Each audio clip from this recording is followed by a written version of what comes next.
이 여자는 남의 아이를 훔쳤습니다. 자기 아이를 잃은 날 다른 여자의 갓난아기를 빼앗아 딸로 키웠습니다. 당연히 자기 피가 아닙니다. 처음부터 알고 있었습니다. 그래도 30년간 딸이라고 불렀습니다. 아이를 훔친 게 아니라 운명을 훔친 겁니다. 그런데 지금 그 훔쳐진 운명의 진짜 주인이 직접 찾으러 왔습니다. 가면을 쓰고 그 집 안으로 최화영의 가짜 딸로 위장해서. 오장미는 단순한 복수자가 아닙니다. 그녀는 이 드라마 전체를 뒤엎을 폭탄입니다. 잠깐 시작하기 전에 구독과 좋아요 꼭 부탁드립니다. 여러분의 작은 클릭 하나가 더 좋은 리뷰를 만드는 힘이 됩니다. 이제 본격적인 이야기로 들어가겠습니다. 이 드라마에서 가장 중요한 장면 중 하나가 있습니다. 아주 작은 장면입니다. 서랍 하나가 살짝 튀어나와 있는 장면. 최화영이 자기 방문을 여는 순간 서랍이 평소와 다르게 살짝 열려 있었습니다. 그리고 그 앞에 서 있는 건 다름 아닌 오장미, 즉 가짜 마서린이었습니다. 오장미는 순간적으로 화장대 위에 놓인 핸드크림을 집어 손에 바르고 있었어요. 해맑게 웃으면서 이렇게 말합니다. 아, 엄마 핸드크림 빌리려고 들어왔는데 엄마 거 진짜 좋다. 이 한 문장이 이 드라마에서 가장 무서운 대사 중 하나입니다. 왜냐하면 이 한 문장 안에는 세 가지 층위가 동시에 존재하기 때문입니다. 첫 번째 층위. 표면적 의미. 핸드크림을 빌리러 들어온 딸. 아무것도 아닌 일상적 장면. 두 번째 층위. 오장미의 속마음. USB를 찾으려고 들어왔다가 실패했고 들킬 위기에서 순발력으로 위기를 모면하는 장면. 세 번째 층위. 최화영의 속마음. 저 아이가 서랍을 열었다. 무언가를 찾고 있었다. 이 아이가 진짜 서린이 맞는가? 단 하나의 장면에서 세 인물의 세 개의 심리가 동시에 충돌합니다. 이게 이 드라마의 진짜 매력입니다. 그런데 더 무서운 건 그 다음 최화영의 행동입니다. 최화영은 겉으로는 부드럽게 넘겼습니다. 서린아, 요즘 피부 건조하지? 엄마가 하나 사줄게. 그리고 오장미가 나간 뒤 바로 서랍을 확인합니다. USB는 사실 화장대가 아니라 침대 매트리스 아래에 숨겨두었거든요. 화장대 서랍에는 빈 봉투만 넣어둔 일종의 함정이었는데 그 서랍이 열린 흔적이 있었습니다. 최화영의 눈이 차갑게 빛났습니다. 이 아이가 분명히 서랍을 열었어. 자, 생각해 보십시오. 최화영은 왜 처음부터 빈 봉투가 들어있는 서랍을 함정으로 만들어놨을까요? 이미 누군가를 의심하고 있었다는 뜻 아닐까요? 아니면 최화영이라는 인물 자체가 항상 함정을 준비해두는 사람이라는 뜻인 걸까요? 이 드라마에서 최화영의 모든 행동은 두 가지 해석이 가능합니다. 공격과 방어를 동시에 수행하는 인물. 그게 최화영입니다. 오장미라는 인물을 분석하기 전에 한 가지 질문을 드리겠습니다. 복수극의 주인공은 보통 어떻게 묘사됩니까? 차갑고 계산적이고 감정을 철저히 숨기고 절대 흔들리지 않는 모습. 그런데 오장미는 다릅니다. 드림그룹 1층 로비에서 캐리어가 쏟아지던 장면을 기억하십니까? 가족이 캐리어를 카트에 높이 쌓아 옮기고 있었는데 대여섯 살쯤 된 아이가 종종 걸음으로 그 옆을 지나가고 있었습니다. 카트를 밀던 직원이 방향을 틀면서 맨 위에 올려져 있던 무거운 캐리어가 기울어졌어요. 아이 쪽으로 쏟아지기 직전이었습니다. 그 순간 오장미가 뛰어들었습니다. 마서린의 옷을 입고 마서린의 이름표를 달고 있었지만 몸이 먼저 반응한 건 오장미의 본능이었습니다. 아이를 안아올리며 몸을 돌려 캐리어를 등으로 받았습니다. 아이는 무사했습니다. 오장미가 아이의 머리를 쓸어넘기면서 물었습니다. 괜찮아? 다친 데 없어? 그리고 그 목소리가 마서린 실장의 평소 차갑고 사무적인 톤과는 완전히 달랐습니다. 따뜻하고 진심이 담긴 목소리였습니다. 그 장면을 강준호가 보고 있었습니다. 바늘 하나 안 들어갈 만큼 웃음기 없는 시큰함. 절대 남의 일에 참견하지 않고 남의 일에 연관되는 것도 질색하는 그 강준호가 발걸음을 멈추고 서 있었습니다. 마 실장이 저런 면이 있었나? 이 장면은 단순히 오장미가 착하다는 걸 보여주는 장면이 아닙니다. 이 장면은 오장미의 진짜 무기가 뭔지를 보여주는 장면입니다. 오장미의 진짜 무기는 복수심이 아닙니다. 그녀의 진짜 무기는 진심입니다. 최화영이 30년간 키운 세계에서 진심이란 낯선 언어입니다. 계산과 위장만이 살아남는 세계에서 진심은 가장 예측 불가능한 변수입니다. 그래서 최화영은 오장미를 무서워하는 겁니다. 가짜인 줄 알면서도 확신을 못하는 이유가 바로 그것입니다. 진심은 흉내낼 수 없습니다. 그리고 최화영은 그 진심을 한 번도 가져본 적이 없습니다. 자, 이제 이 드라마의 핵심 인물인 최화영을 해부하겠습니다. 최화영을 단순히 악당으로 규정하는 순간 이 드라마의 절반은 사라집니다. 최화영이라는 인물의 겉모습은 이렇습니다. 드림그룹의 실세, 냉혹한 여성 CEO, 30년간 비밀을 지켜온 철벽의 인물. 그런데 최화영의 속내를 들여다보면 전혀 다른 풍경이 보입니다. 오복길 건으로 협박범이 문자를 보내온 날, 최화영은 드림그룹 대표실에서 이강혁에게 핸드폰 화면을 내밀며 거의 소리를 질렀습니다. 와, 12시에 누구길래 협박만 하고 다시 전화를 안 해? 답답해서 미치겠다. 이 장면에서 최화영의 진짜 감정이 드러납니다. 두려움입니다. 철벽처럼 보이는 이 여자가 사실은 30년 동안 두려움 속에서 살아왔습니다. 언젠가 진실이 밝혀질 것이라는 두려움. 자신이 빼앗아 키운 아이가 언젠가 자신을 배신할 것이라는 두려움. 죽은 줄 알았던 마동석이 살아있을지도 모른다는 두려움. 최화영이 협박범의 문자를 받고 혼자 와인 잔을 기울이며 중얼거리는 장면을 기억하십니까? 마동석, 설마 내가 살아있는 거야? 그 목소리에 두려움이 있었을까요? 아니면 기대가 있었을까요? 저는 이 장면이 이 드라마에서 가장 인간적인 최화영의 모습이라고 생각합니다.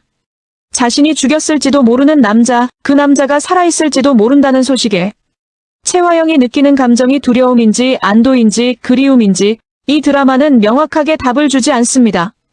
그리고 그게 최화영이라는 인물을 단순한 악당이 아닌 비틀린 사랑으로 30년을 버텨온 인간으로 만들어주는 포인트입니다.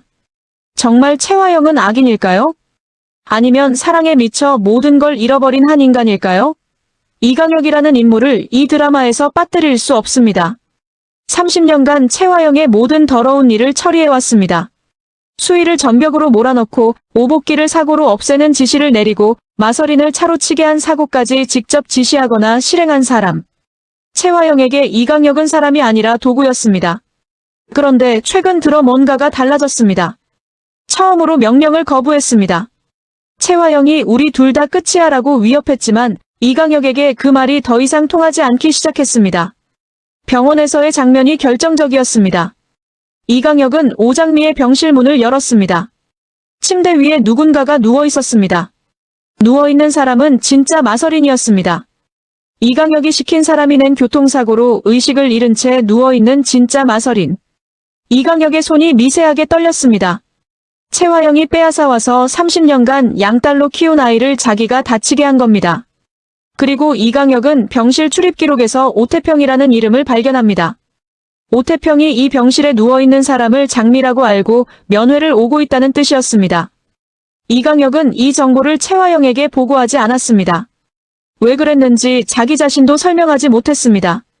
그냥 이번에는 최화영의 손에 모든 카드를 쥐어주고 싶지 않았습니다. 이 장면 하나가 이강혁이라는 인물의 30년을 압축합니다. 30년간 최화영에게 사람이 아닌 도구로 살아온 이강혁이 처음으로 자기 자신을 위한 판단을 하기 시작한 것입니다. 최화영에게는 이렇게만 보고했습니다. 오장미는 병원에 누워 있습니다. 의식 없는 상태 변함없습니다. 이 짧은 거짓말 하나가 30년간 쌓여온 이강혁의 감정 변화를 담고 있습니다. 그런데 여기서 질문을 하나 드리겠습니다. 이강혁은 지금 최화영을 배신하려는 것일까요? 아니면 진짜 마서린을 보호하려는 것일까요? 아니면 오장미의 복수를 조용히 도우려는 것일까요? 이 세 가지 중 어느 것도 틀리지 않아 보이는 게 이 장면의 힘입니다. 이 드라마에서 가장 긴장감 넘치는 공간이 어디냐고 묻는다면 저는 주저없이 최화영의 집 식탁이라고 답하겠습니다. 겉으로는 평범한 가족 식사입니다.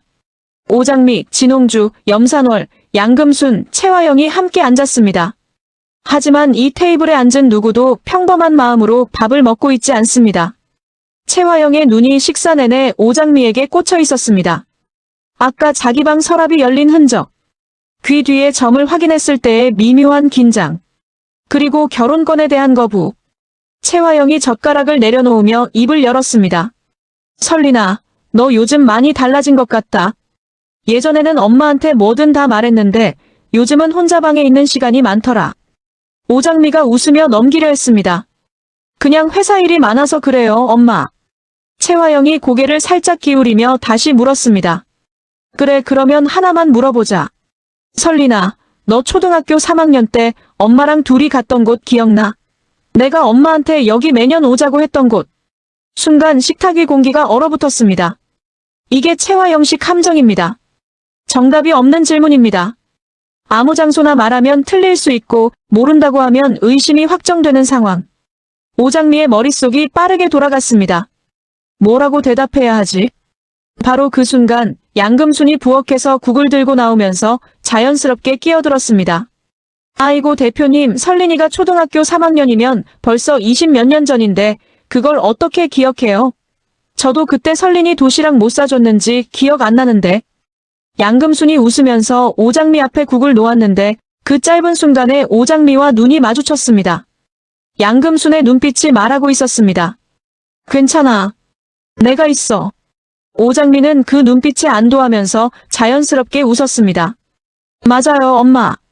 나 그때 기억 잘 안 나. 어렸잖아.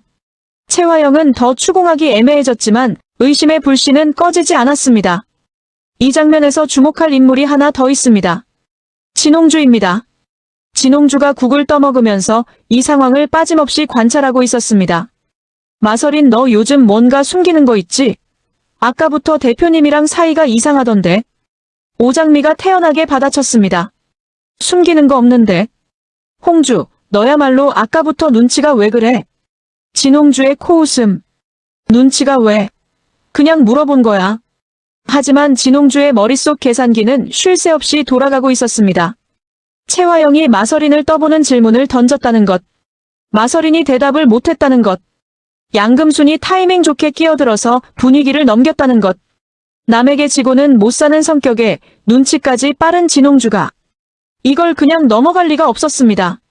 그리고 염산월도 밥을 먹으면서 같은 것을 느끼고 있었습니다. 채화영이 마설인을 의심하고 있다.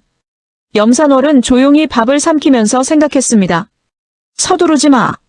좀 더 지켜보면서 확실한 카드를 잡아야 해. 이 식탁 위에서 벌어지는 심리전이야말로 이 드라마의 가장 치밀한 순간입니다. 칼과 총이 없어도 젓가락 하나, 눈빛 하나, 질문 하나로 사람을 죽일 수 있습니다. 여기서 잠깐 양금순이라는 인물을 짚고 넘어가야 합니다. 드라마에서 조연 캐릭터가 주연보다 더 임팩트가 강해지는 순간이 있습니다. 첫 번째 남자에서 그 인물이 바로 양금순입니다. 마대창 회장대의 가사도우미로서 채화영의 가장 임신 연기, 비밀통화, 집안에서의 폭언을 모두 가장 가까이에서 목격한 인물. 그녀는 채화영의 기세에 눌려있지만 그렇다고 채화영의 편이 아닙니다. 오히려 그녀는 30년간 지켜본 모든 비밀의 마지막 수문장입니다. 식사 자리가 끝나고 오장미가 자기 방으로 올라간 뒤 양금순이 설거지를 핑계로 슬쩍 오장미의 방에 들렀습니다. 문을 조용히 닫고 낮은 목소리로 말했습니다. 장미야, 아까 큰일 날 뻔했어. 대표님이 점점 노골적으로 떠보고 있어. 오장미가 한숨을 쉬었습니다. 금순 이모 고마워요. 이모가 안 끼어들었으면 진짜 대답 못할 뻔했어요. 양금순이 오장미의 어깨를 두드리며 말했습니다. 30년을 이 집에서 살았어. 대표님 성격도 알고 이 집 구석구석도 알아. 걱정 마. 나는 내가 알아서 해. 이 장면이 이 드라마에서 가장 따뜻하고 동시에 가장 전략적인 장면입니다. 생각해 보십시오. 양금순은 왜 오장미 편에 서 있을까요? 30년 동안 이 집에서 마설인을 키운 사람이 지금 마설인이 아닌 오장미의 편에 서 있습니다. 단순히 착해서일까요? 아니면 양금순도 채화영에게 보여주지 못한 원한이 있는 걸까요? 아니면 오장미의 진심이 양금순을 움직인 걸까요? 한 가지 확실한 건 이겁니다. 양금순은 이 집 안에서 채화영 다음으로 모든 비밀을 알고 있는 인물입니다. 그리고 그 비밀들이 언제 어떤 형태로 터져나올지 양금순만이 알고 있습니다. 이제 이 드라마의 가장 큰 미스터리로 들어가겠습니다. 발신 번호 표시 제한. 내가 원하는 건 돈이 아니야. 진실이야. 내가 30년간 숨겨온 진실. 드림그룹 뒤편 주차장에서 채화영은 변조된 기계음의 음성을 들었습니다. 채화영의 숨이 멈췄습니다. 이건 단순한 금전 목적의 협박이 아니었습니다. 이 사람은 오복길 살인뿐만 아니라 마서린을 빼앗아온 것, 마대창의 며느리로 입성한 과정, 어쩌면 마동석의 실종까지 알고 있었습니다. 너 대체 누구야? 협박범이 답했습니다. 한번 알아맞혀봐. 힌트를 줄게. 나는 내가 아주 잘 아는 사람이야. 전화가 끊겼습니다. 나는 내가 아주 잘 아는 사람이야. 이 문장 하나가 이 드라마의 최대 수수께끼입니다. 최화영이 아주 잘 아는 사람이 누구일까요? 첫 번째 가능성. 마동석. 최화영이 주차장을 나가며 중얼거렸습니다. 마동석, 설마 내가 살아있는 거야? 모나코 해상에서의 사고로 실종됐다고 알려져 있지만 최화영은 자기가 관여했다는 걸 알고 있었거든요. 시신을 확인한 적은 없으니까요. 두 번째 가능성. 이강혁. 30년간 최화영의 모든 비밀을 공유한 사람. 최근 명령을 거부하기 시작한 사람. 최화영이 아주 잘 아는 사람 중 가장 많은 증거를 가진 사람. 세 번째 가능성. 전혀 예상치 못한 인물. 이 드라마가 지금까지 보여준 패턴을 보면 가장 예상치 못한 곳에서 반전이 등장합니다. 협박범이 아직 등장하지 않은 인물일 가능성도 배제할 수 없습니다. 그리고 여기서 결정적인 단서 하나가 등장합니다. 마대창 회장에게도 USB가 전달되었습니다. 봉투에 적힌 문구는 마 회장님께 드리는 진실. 이 협박범은 최화영 한 명만을 노리는 게 아닙니다. 이 집안 전체를 흔들려는 겁니다. 오장미가 그 USB를 먼저 확인했는데 최화영에게 간 USB에는 오복길 사고 영상만 있었던 반면 이 USB에는 파일이 하나 더 있었습니다. 마동석 해외지사 사고 보고 석기밀. 오장미의 손가락이 떨렸습니다. 아버지. 최화영이 관여한 것으로 추정되는 아버지의 실종에 대한 증거가 여기에 있을 수도 있다는 것이었습니다. 그 순간 강백호에게서 전화가 왔습니다. 실장님, 방금 최화영이 협박범과 통화하는 걸 들었어요. 이거 30년짜리 비밀이에요. 오장미가 답했습니다. 백호 씨, 저도 방금 엄청난 걸 발견했어요. 두 사람이 가진 조각들이 하나로 합쳐지기 직전이었습니다. 이 드라마에서 로맨스 라인을 이야기할 때 빠질 수 없는 게 강백호와 오장미의 관계입니다. 강백호가 카페에서 오장미를 만났을 때 설명할 수 없는 끌림을 느꼈습니다. 장미의 체온이 느껴지는 것 같은 착각. 마서린 실장의 눈인데 장미의 눈이 보이는 그 감각. 강백호가 진지하게 말했습니다. 마 실장님, 내가 최화영 뒤를 쫓아 증거를 빼앗아 볼게요. 오장미의 눈이 커졌습니다. 백호 씨가요? 네. 이강혁이 블랙박스 위치까지 추적하고 있었잖아요. 저 사람들이 증거를 없애기 전에 우리가 먼저 확보해야 해요. 오장미의 마음이 찢어지는 것 같았습니다. 고맙다고 말하고 싶으면서도 백호를 위험하게 만들 수 없다는 공포가 동시에 밀려왔거든요. 백호 씨 위험해요. 제발 혼자 움직이지는 마세요. 강백호가 미소를 지었습니다. 따뜻하면서도 어딘가 슬픈 미소. 약속할게요. 그리고 이상하게 실장님 곁에 있으면 장미 씨가 느껴져요. 설명할 수 없지만 오장미의 눈에 물기가 차올랐습니다. 여기 있어, 백호야. 바로 내 앞에 내가 있어. 하지만 그 말은 삼켜야 했습니다. 지금 정체가 밝혀지면 모든 게 끝이니까요. 이 장면이야말로 이 드라마가 단순한 복수극이 아닌 이유입니다. 강백호는 마서린의 눈에서 장미를 보고 있습니다. 오장미는 마서린의 가면을 쓰고 강백호 앞에 서 있습니다. 두 사람은 매 순간 같은 공간에 있으면서 서로의 진짜 이름을 모릅니다. 이 슬프고 아름다운 아이러니가 이 드라마의 로맨스 라인을 단순한 사랑 이야기가 아닌 정체성과 진실에 관한 이야기로 만들어줍니다. 강백호는 결국 장미를 찾을까요? 아니면 마서린에 가면 뒤에 장미가 있다는 걸 먼저 알게 될까요? 이 드라마에서 시청자들이 가장 엇갈리는 반응을 보이는 인물이 있습니다. 바로 진홍주입니다. 야망 넘치는 인물로 최화영에게 사직서를 던지고 콜백할 만큼 당차지만 강백호에게 반해 오장미를 질투하기도 합니다. 진홍주가 카페에서 나오는 오장미와 강백호를 우연히 목격했습니다. 마서린이 강백호에게 뭔가를 건네는 장면, 그리고 강백호를 바라보는 마서린의 눈에 담긴 감정. 진홍주의 눈이 가늘어졌습니다. 마서린이 강백호 변호사랑 뭐야? 둘이 무슨 사이야? 강백호에게 관심이 있는 진홍주에게 이건 질투이자 동시에 기회였습니다. 엄마 염산월에게 바로 전화를 걸었습니다. 엄마, 마서린이 강백호 변호사랑 뭔가 주고받았어. 이거 최화영 대표님 건이랑 관련 있는 것 같아. 염산월의 목소리가 흥분으로 떨렸습니다. 잘했다, 홍주야. 이번에야말로 최화영을 끝내는 기회가 될 수도 있어. 이 모녀가 끼어들면서 이미 복잡한 판이 한층 더 꼬이기 시작했습니다. 자, 여기서 시청자 여러분께 질문을 드리겠습니다. 진홍주는 최화영의 적일까요? 아군일까요? 진홍주의 목적은 최화영을 무너뜨리는 것입니다. 오장미의 목적도 최화영을 무너뜨리는 것입니다. 그런데 진홍주가 오장미의 정체를 알게 된다면 진홍주가 오장미의 복수를 돕게 될까요? 아니면 오장미를 이용해 자신이 최화영의 자리를 차지하려 할까요? 이 질문의 답이 이 드라마 후반부를 결정하게 됩니다. 그리고 염산월이라는 인물도 간과할 수 없습니다. 마 회장의 곁을 지키며 안주인 자리를 노리는 염산월. 그녀는 최화영을 무너뜨리기 위해 진홍주를 이용하고 있습니다.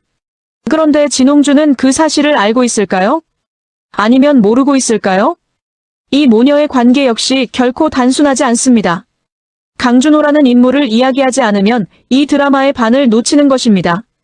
이 인물의 비밀이 밝혀지는 순간 이 드라마 전체의 구조가 다른 의미를 갖게 됩니다. 강준호는 최화영의 진짜 친아들입니다. 최화영이 그토록 찾던 사산된 줄 알았던 아이. 강남보에 의해 거두어진 뒤 미르랑 3스타 셰프 출신으로 성장해 드림그룹 본부장으로 발령받습니다. 그런데 아직 이 사실이 드라마 안에서 공개되지 않았습니다.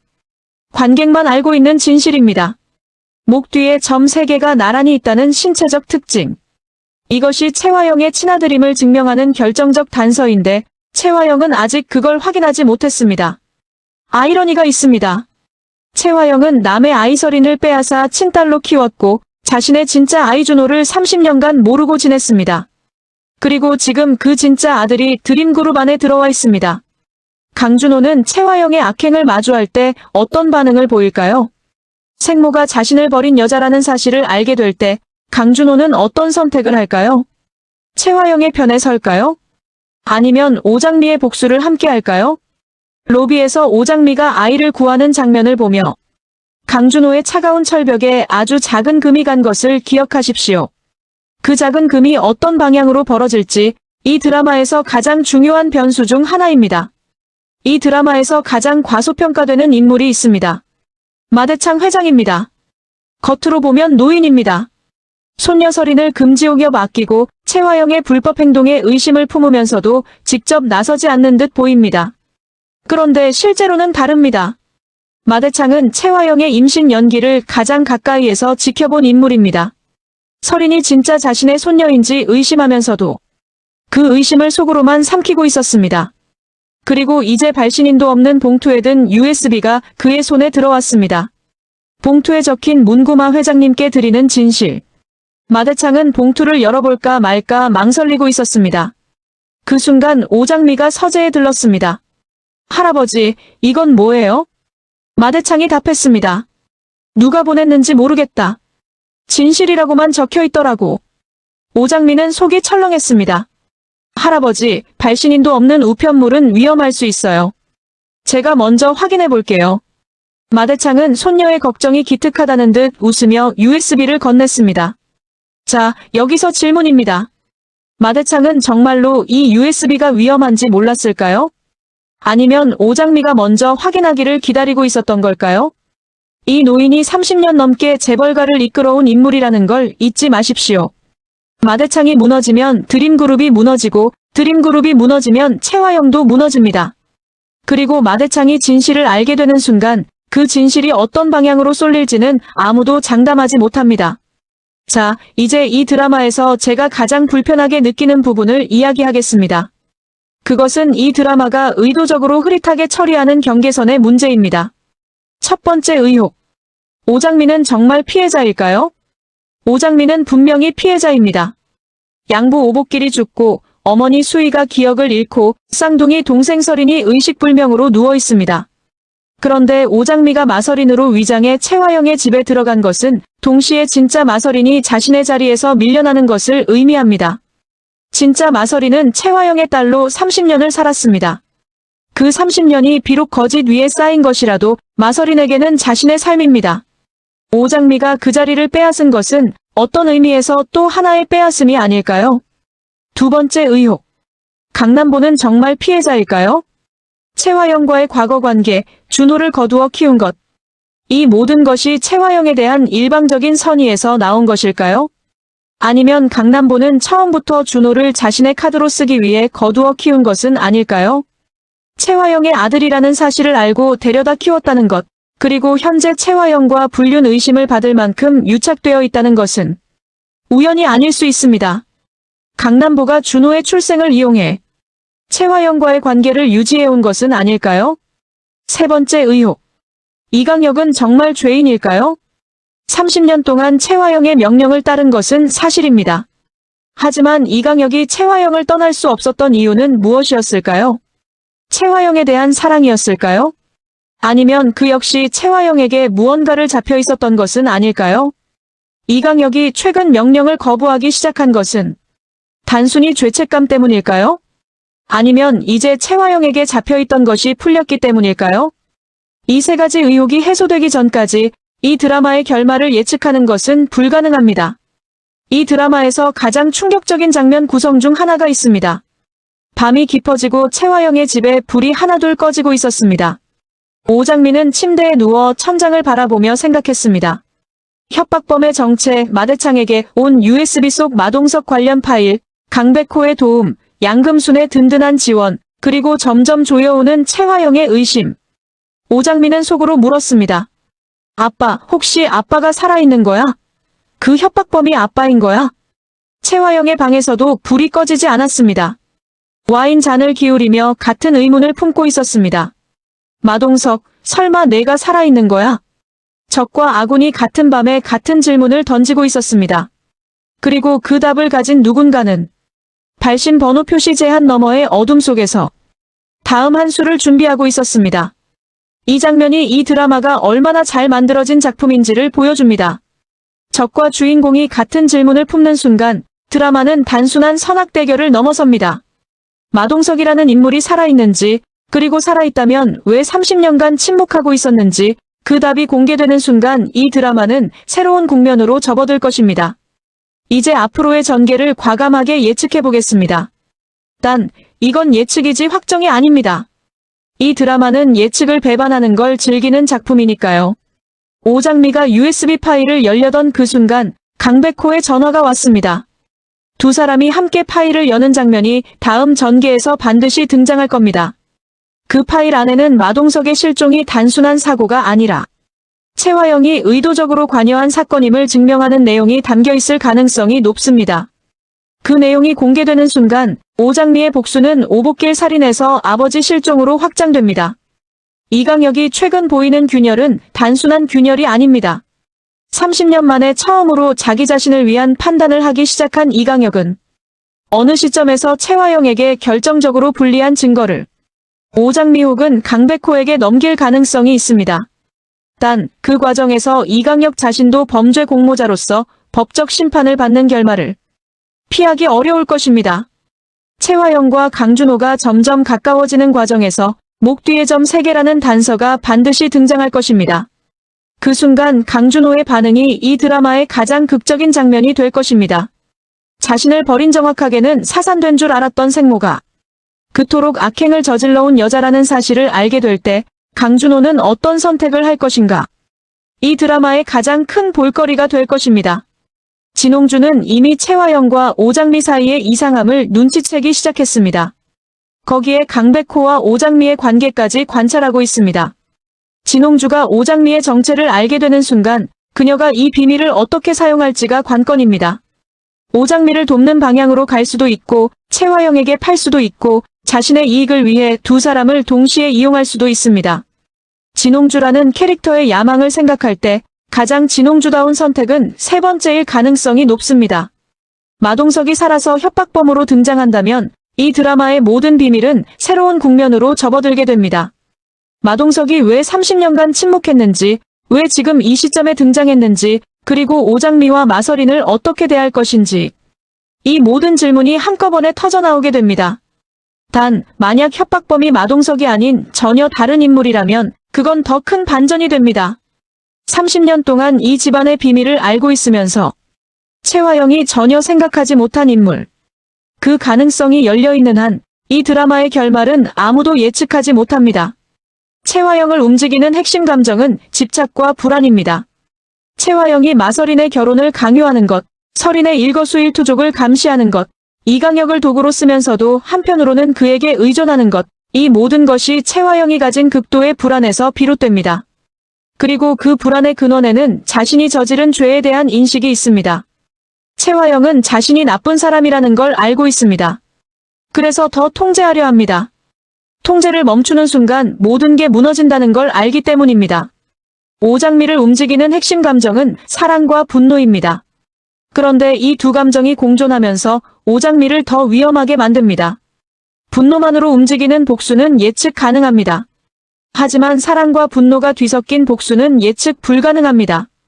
오장미가 언제 흔들릴지, 언제 가면을 벗을지 아무도 알 수 없습니다.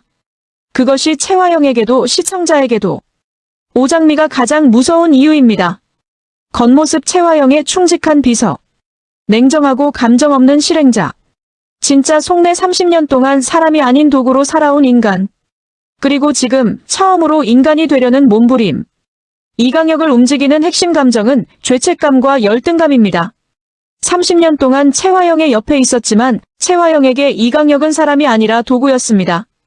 그 사실을 알면서도 떠나지 못한 이유, 이제 조금씩 균열이 생기면서 이강혁이 선택하려는 것이 무엇인지, 이강혁이 이 드라마 후반부에서 어떤 역할을 할지가 이 드라마의 또 다른 관전 포인트입니다. 강백호를 움직이는 핵심 감정은 사랑과 정의감입니다.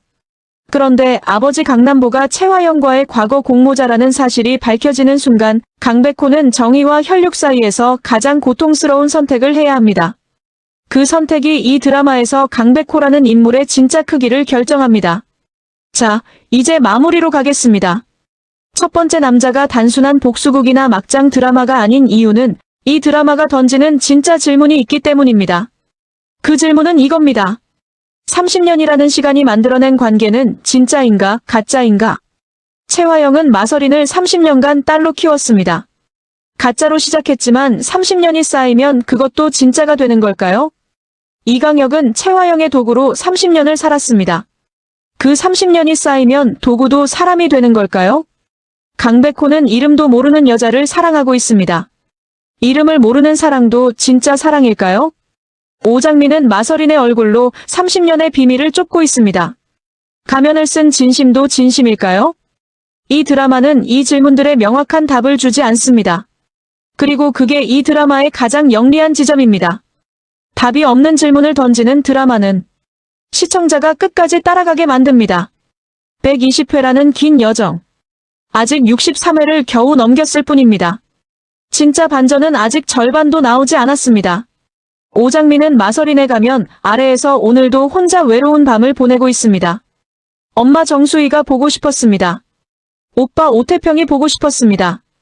강백호에게 나야 장미라고 말하고 싶었습니다. 하지만 아직은 안 됩니다. 다만 내일이면 뭔가가 달라질 거라는 예감만은 확실했습니다. USB 속 마동석 해외지사 사고 보고 석기밀 파일을 여는 순간 이 드라마의 모든 비밀은 새로운 국면으로 접어들 테니까요. 그리고 한 가지 더.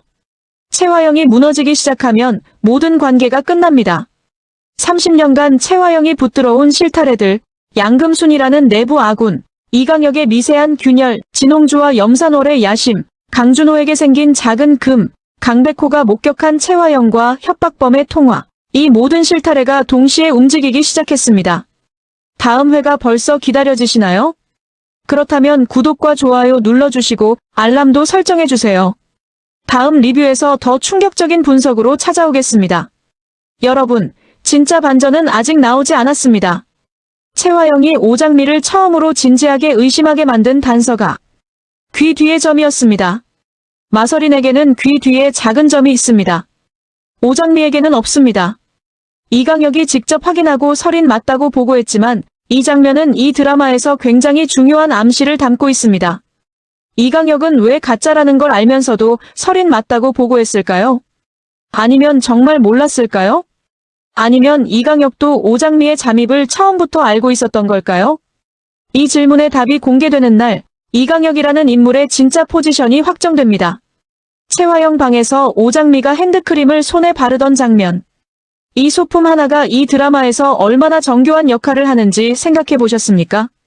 핸드크림을 바르는 행위는 무언가를 숨기는 행위입니다. 손에 묻은 흔적을 지우는 것, 서랍을 만진 흔적을 가리는 것. 오장미가 핸드크림을 바르는 그 짧은 순간이 이 드라마에서 오장미가 얼마나 빠르고 침착한 인물인지를 보여줍니다. 그리고 동시에 그 핸드크림을 빌리겠다는 말로 채화영에게 아무것도 아닌 일처럼 보이게 만드는 것은 오장미의 가장 무서운 능력 중 하나입니다. 이 드라마에서 모든 인물은 카드를 숨기고 있습니다. 채화영은 오장미를 의심하면서도 확신을 못합니다. 자신이 먼저 패를 드러내는 순간 자신이 불리해진다는 걸 알기 때문입니다. 오장미는 USB를 확보하지 못했지만 채화영이 의심하고 있다는 걸 이미 눈치채고 있습니다. 이강혁은 오태평이 병원에 오고 있다는 사실을 채화영에게 숨겼습니다. 양금수는 채화영의 모든 비밀을 알지만 침묵합니다. 진홍주는 오장미와 강백호의 관계를 목격했지만 아직 어떻게 이용할지 결정하지 못했습니다. 이 드라마에서 패를 먼저 드러내는 자가 지는 겁니다. 그래서 모두가 기다리고 있습니다. 누가 먼저 움직이나? 누가 먼저 실수를 하나? 누가 먼저 감정을 드러내나? 그 순간을 향해 모든 인물이 숨을 참고 있습니다. 이 드라마를 보다 보면 어느 순간 이런 생각이 듭니다. 이 드라마에서 정말 불쌍한 사람이 누구지? 오장미? 당연히 불쌍합니다. 하지만 오장미에게는 복수의 의지가 있고 강백호라는 지원군이 있습니다. 정수혜.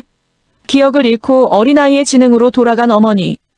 가장 큰 피해자 중 한 명이지만 어쩌면 기억을 잃은 덕분에 가장 덜 괴로운 사람이기도 합니다. 그렇다면 이 드라마에서 가장 비극적인 인물은 누구일까요? 저는 마서린이라고 생각합니다. 의식불명으로 병원에 누워있는 진짜 마서린. 그녀는 30년간 채화영의 딸로 살았습니다. 사실이 아닌 역사 위에서 살았지만 그 30년이 그녀의 전부였습니다. 재회 후 장미와 출생의 비밀을 깨닫고 인생을 바꿔 살기로 결심했을 때 그 결심 자체가 마서린의 가장 주체적인 선택이었습니다. 그런데 채화영이 장미를 죽이려 보낸 차에 치여 지금 의식불명 상태로 누워 있습니다. 장미는 마서린의 이름으로 복수하고 있습니다. 하지만 정작 마서린은 그 복수가 진행되는 동안 한마디도 못하고 누워 있습니다. 자신의 이름이 다른 사람에게 쓰이는 동안 자신은 아무것도 할 수 없는 상태. 이것이 이 드라마에서 가장 비극적인 아이러니입니다. 마서린이 깨어나는 날, 그녀는 자신의 이름으로 무슨 일이 벌어졌는지 알게 될 것입니다. 그때 마서린은 어떤 선택을 할까요? 장미의 복수를 인정할까요? 아니면 자신의 삶을 빼앗긴 것에 분노할까요? 이 질문이 이 드라마 후반부의 또 다른 폭탄입니다. 오복길이라는 인물이 이미 사망했음에도 불구하고 이 드라마에서 지속적으로 언급되는 이유가 있습니다. 오복길은 이 드라마의 도덕적 기준점입니다. 전벽에서 떨어진 수희를 구하고 장미를 친딸처럼 키운 이 인물은 이 드라마에서 유일하게 아무런 계산 없이 순수한 선의로만 행동한 인물입니다. 다른 인물들은 모두 무언가를 원합니다. 채화영은 통제를 원하고, 이강혁은 인정을 원하고, 강남보는 이익을 원하고, 진홍주는 권력을 원하고, 염산월은 자리를 원합니다. 하지만 오복길은 단 하나만을 원했습니다. 장미가 행복하기를. 그리고 진실이 밝혀지기를. 그 순수함이 오복길을 이 드라마에서 가장 위험한 인물로 만들었습니다. 채화영이 두려워한 건 오복길의 능력이 아니라 오복길의 순수함이었습니다. 순수한 선의는 계산으로 막을 수 없거든요. 오복길은 죽었지만 그가 남긴 블랙박스 영상, 그가 키운 장미, 그가 사랑한 가족들이 지금도 채화영을 향해 움직이고 있습니다. 오복길은 살아있을 때보다 죽은 후에 채화영에게 더 무서운 존재가 됐습니다. 채화영의 집은 이 드라마에서 요새이자 감옥입니다. 채화영에게 이 집은 자신의 권력을 과시하는 공간이자 동시에 자신의 비밀을 가두는 공간입니다. 그런데 그 요새에 지금 적이 들어와 있습니다. 오장미가 마서린으로 위장해 이 집에 들어온 것은 단순히 첩보 작전이 아닙니다. 이건 채화영의 요새를 안에서부터 무너뜨리는 작전입니다. 채화영이 가장 안전하다고 생각하는 공간, 가장 통제된다고 생각하는 공간에서 가장 예측할 수 없는 위협이 움직이고 있습니다. 그리고 이 집안에 또 다른 균열이 있습니다. 양금순입니다. 30년간 이 집을 지켜온 양금순이 이제 채화영이 아닌 장미의 편에 서 있습니다. 요새의 수문장이 배신한 요새. 그 요새는 이미 무너지기 시작했습니다. 이 드라마의 모든 갈등은 30년이라는 시간의 무게에서 시작됩니다. 채화영이 마서린을 빼앗은 지 30년. 이강혁이 채화영의 도구로 산 지 30년. 정수희가 기억을 잃은 지 30년.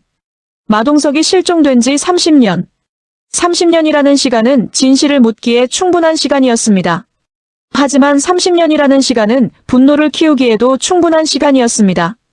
오장미는 양부 오복길에게 이 이야기를 처음 들었을 때 즉각적으로 복수에 나서지 않았습니다. 준비했습니다.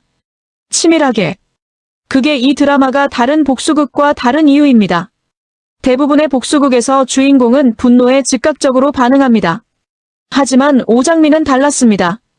30년간 쌓인 비밀을 상대하려면 즉각적인 분노가 아니라 치밀한 계획이 필요하다는 걸 알고 있었습니다. 그 차이가 오장미를 이 드라마에서 가장 무서운 인물로 만들어줍니다. 채화영은 30년간 비밀을 지켜왔습니다.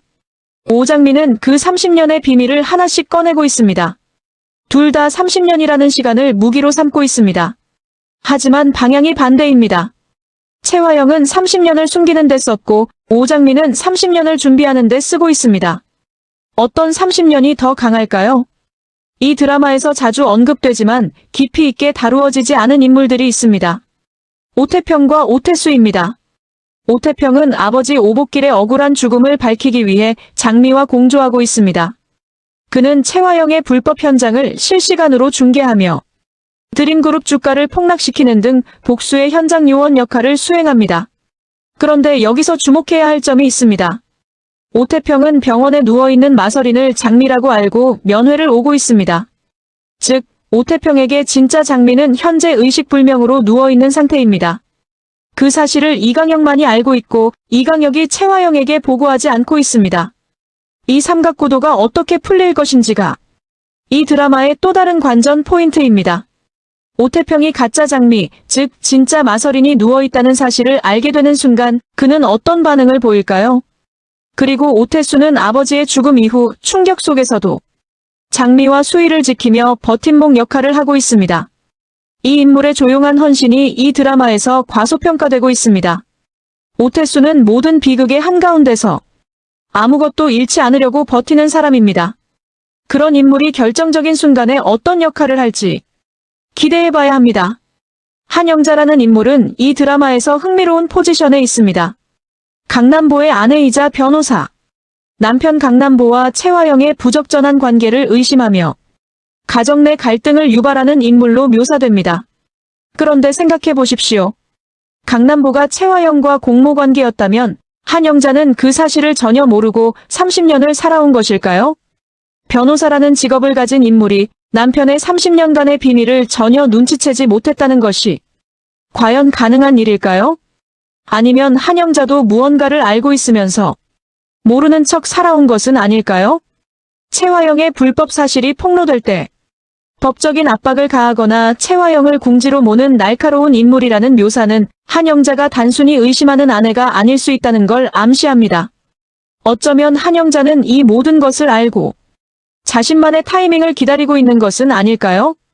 한영자가 강백호에게 아버지 강남보의 비밀을 먼저 알려주는 역할을 할 수도 있고 아니면 반대로 강백호와 오장미의 복수를 막는 역할을 할 수도 있습니다. 이 인물의 최종 포지션이 어디에 설지 이 드라마 후반부에서 주목해야 할 부분입니다. 이 드라마의 제목 첫 번째 남자가 누구를 가리키는지에 대해 여러 해석이 가능합니다. 첫 번째 해석. 마동석. 채화영에게 첫 번째이자 유일한 남자. 그를 위해 모든 죄악을 저질렀고 그를 잃은 후 30년간 그 공허를 통째로 채워온 채화영. 마동석이 첫 번째 남자라면 이 드라마는 채화영의 비극적 사랑 이야기입니다. 두 번째 해석. 오복길. 오장미의 삶에서 가장 중요한 첫 번째 남자. 아버지이자 보호자이자 복수의 동기. 오복길이 첫 번째 남자라면 이 드라마는 딸의 헌신 이야기입니다. 세 번째 해석. 강백호. 오장미가 처음으로 사랑하게 된 남자. 아직 이름도 모르는 사이지만 서로의 진심을 느끼는 관계. 강백호가 첫 번째 남자라면 이 드라마는 결국 사랑 이야기입니다. 그런데 가장 흥미로운 해석이 있습니다. 네 번째 해석. 마동석. 하지만 최화영에게가 아니라 오장미에게 첫 번째 남자. 오장미가 한 번도 만나본 적 없는 아버지. 그 아버지가 살아있다면, 그리고 협박범이 그 아버지라면 이 드라마는 딸이 아버지를 찾아가는 이야기가 됩니다. 어떤 해석이 맞는지는 결말이 나와야 알 수 있습니다. 하지만 한 가지는 확실합니다. 이 제목을 붙인 사람은 처음부터 결말을 알고 있었습니다. 최화영은 오장미가 가짜라는 걸 이미 알고 있는 건 아닐까? 이강혁이 직접 귀 뒤 점을 확인하고 설인 맞다고 보고했기 때문에 최화영이 확신을 갖지 못하는 겁니다. 최화영이 의심은 하지만 확신을 못하는 것은 자신이 믿는 이강혁의 보고 때문입니다. 그런데 여기서 의문이 생깁니다. 이강혁이 처음부터 오장미가 가짜라는 걸 알고 있었는데 최화영에게 거짓 보고를 한 것이라면 이강혁의 균열은 훨씬 더 오래전부터 시작된 것일 수 있습니다. 협박범이 마동석이 아니라면 누구일까? 현재까지 제시된 단서만으로 추측하면 최화영이 아주 잘 아는 사람이면서 30년간의 진실을 모두 알고 있는 인물. 이강혁을 제외하면 양금순이 가장 가능성 높습니다. 양금순은 최화영의 모든 비밀을 가장 가까이에서 목격한 인물이고 현재 오장미의 편에 서 있다는 것도 이미 알려졌습니다. 하지만 협박의 방식과 목적이 돈이 아닌 진실이라는 점에서 양금순보다는 직접적으로 피해를 입은 인물일 가능성이 더 높습니다. 결국 가장 강력한 후보는 마동석입니다. 오장미와 강백호가 결말에서 맺어질까? 이 드라마의 로맨스 구조를 보면 강백호는 이미 오장미의 진짜 모습 진심을 느끼고 있습니다. 마서린의 외모에서 장미를 보고 있다는 것 자체가 이 관계가 결말로 향하고 있음을 암시합니다. 하지만 그 전에 반드시 한 번은 정체가 밝혀지는 장면이 있어야 하고 그 장면에서 강백호가 어떤 반응을 보이느냐가 이 관계의 방향을 결정합니다. 가짜 마서린을 사랑한 것이라는 배신감을 느낄까요? 아니면 처음부터 장미를 사랑했다는 것을 깨달을까요? 그 답이 이 드라마의 가장 중요한 감정선입니다. 그 30년이 지금 한꺼번에 터지려 하고 있습니다. 최화영은 30년을 버텨왔습니다. 하지만 이제 그 30년을 무너뜨리려는 사람들이 집 안팎에서 동시에 움직이고 있습니다. 이 드라마가 단순히 최화영이 무너지고 오장미가 이기는 결말로 끝나지 않기를 바랍니다. 가장 좋은 결말은 모든 인물들이 각자의 방식으로 30년의 무게를 짊어지고 그것을 어떻게 내려놓는지를 보여주는 결말일 겁니다. 오장미가 복수를 완성하는 날, 그 복수는 그녀를 자유롭게 해줄까요? 아니면 새로운 상처로 남을까요? 최화영이 모든 것을 잃는 날, 그녀는 비로소 무엇을 깨닫게 될까요? 이강혁이 최화영 곁을 떠나는 날, 그는 처음으로 자기 자신으로 살 수 있을까요? 이 질문들이 해소되는 날까지 첫 번째 남자는 계속 봐야 할 이유가 있습니다. 진짜 반전은 아직 나오지 않았습니다. 그리고 이 인물이 무너지기 시작하면 모든 관계가 끝납니다.